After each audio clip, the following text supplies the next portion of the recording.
Okay, so I've never really pulled a whole lot of weight, but I've got a whacker and a skid steer, and then the trailer's about 3,000 pounds. So whacker's probably 2, that's 5, and then the skid steer's about 12. That's 17,000 pounds on the bumper pull.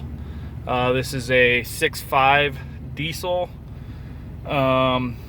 It's a dually. It's got the 410 gears in the back.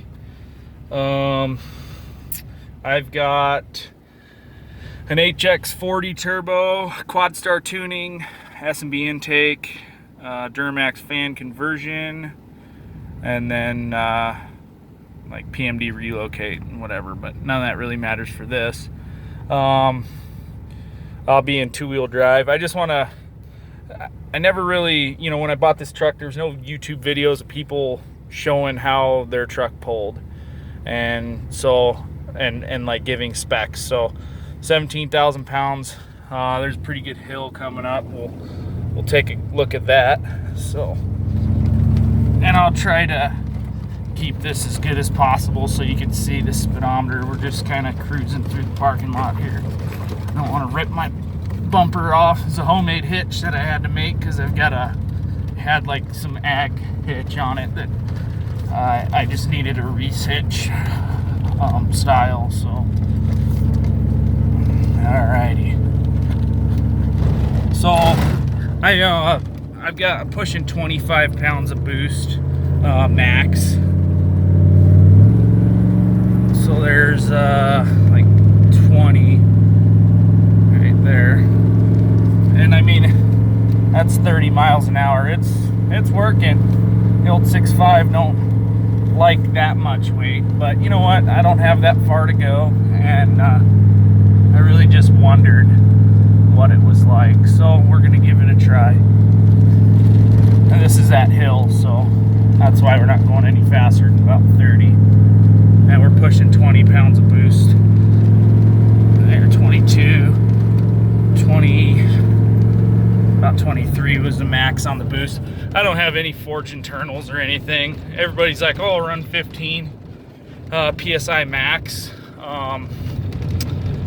I kind of just choose that, well, I'm a diesel mechanic, so I don't really care if I blow this shit up, because I'll just rebuild it and do it again. So, but honestly, I would say that my blow by is so bad that whatever 25 pounds of boost is probably not even close to that.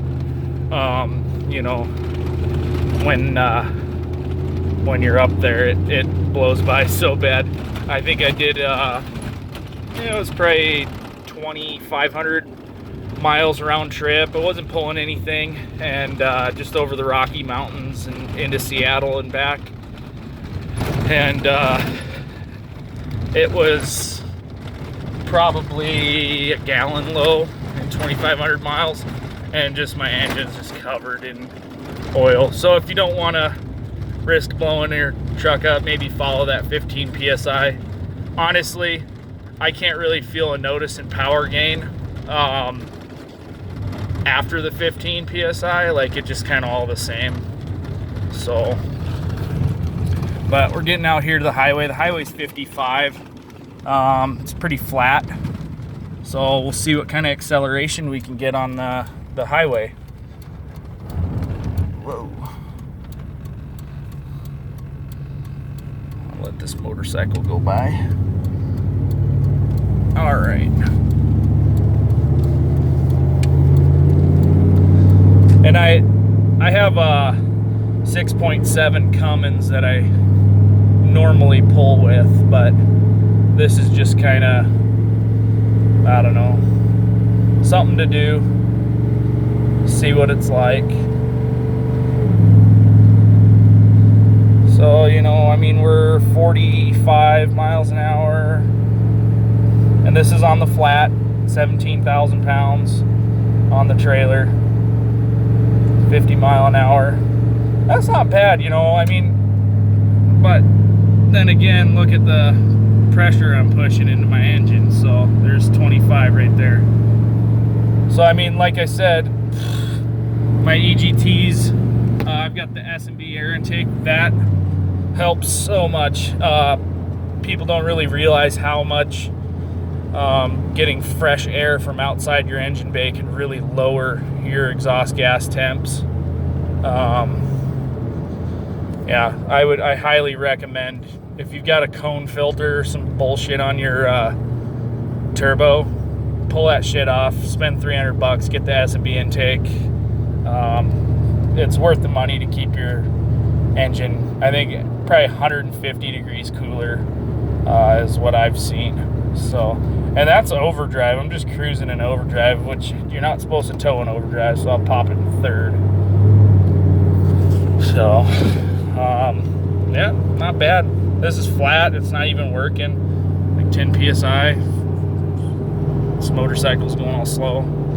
Shit, see? We can catch motorcycles pulling 17,000 pounds with the 6.5. There's another little hill. Yeah, it does all right. My camper's about 10,000, and it pulls it just fine, 70 miles an hour, up hills and down hills. And I mean, it does like to upshift and stuff. So, you know, you gotta kind of not.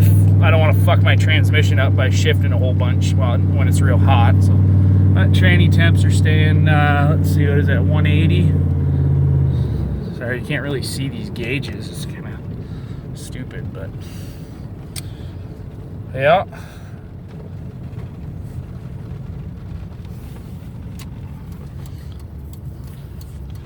Not bad, I'd say.